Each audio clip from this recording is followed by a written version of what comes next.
baina iruditzen zait, gaur egun festivaletan eta dagoela gauza arriskutsu bat dana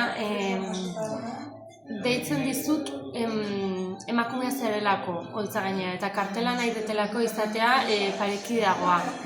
Deitzen dizut horregatik eta niri festival baten, herri baten, bertako antolatzaileak etorrela hizketan eta esan zean, es que le dijimos a tu manager que necesitábamos mujeres para el cartel.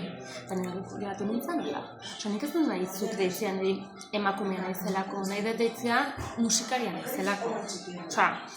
Ni naiz musikaria.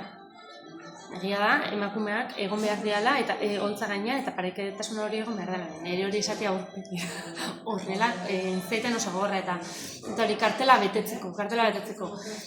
Ez que, inber da lanketa eta egon behar dira emakumeak estanatoko gainean, baina bidea ez da hori. Eta beste modu batera egin behar dira gauzak.